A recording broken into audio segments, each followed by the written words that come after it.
For you to understand the impacts of this, you must understand the history of Jezebel, because Jezebel was the wife of King Ahab. She was the wife who worshiped Baal and led the king away from worshiping God to bow before her idol god. And you must understand that Jezebel, the spirit of Jezebel, it is not a spirit of short skirts and low-cut shirts.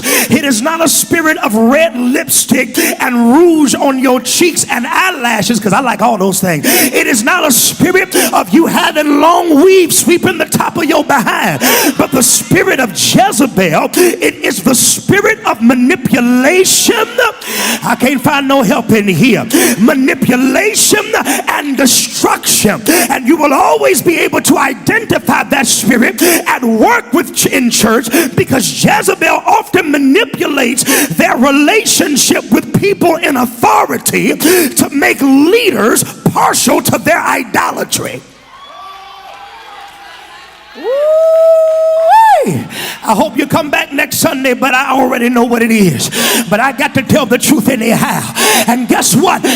Don't y'all stop penalizing women because Jezebel has a female name. Jezebel, that spirit of manipulation, it can be male or female. It knows no gender. It always looks for people of influence, people in leadership to tie themselves to. And that's why every leader that I have in here on today, God sent me to tell you specifically. He said, all of you need to be careful who you are entertaining in this season, because there is a Jezebel who is warming up to you, not because they like you, but they need the influence that you bring to the table to endorse what they want to see happen. He says, I have an issue with you, Thyatira. You're letting Jezebel operate in my church. He said, stop letting her teach. And this is important, because isn't it amazing that some folks learn how to sin better in the church than they do in the world? It's because you letting Jezebel have her way. If I were to be honest, some of my best days in sin I learned from folk in church. I learned from some of the saints. It's because we allow Jezebel to function in God's house unchecked. Some young folk got turned out right in church.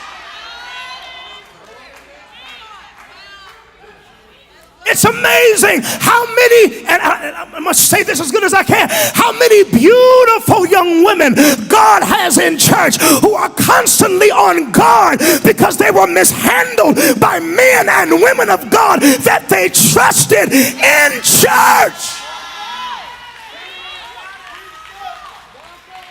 And if you're doing that in my church, I'm going to tell you right now, you're going to have a conversation with me. And if you don't stop, I'm putting you out. I don't care who you are. Leave these young women alone if you don't mean right by them. Leave these young men alone. I am so serious. I am tired of this spirit of there's a predator spirit that is in church, and some of you didn't come here looking for God. You came here to set somebody up. The devil is a liar. Leave my members alone. Get out of their inbox. And if you don't want no woman, don't deceive her. Just be a eunuch for the Lord.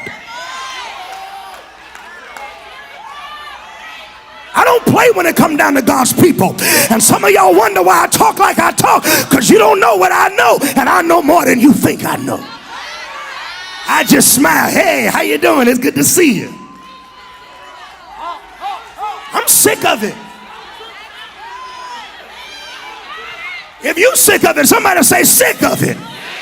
Stop it. Go home to your wife. Go home to your, stop giving all these extra holy hugs. You got a husband you can hug. Hug him. Grab him. Because what you do is you give us a bad name.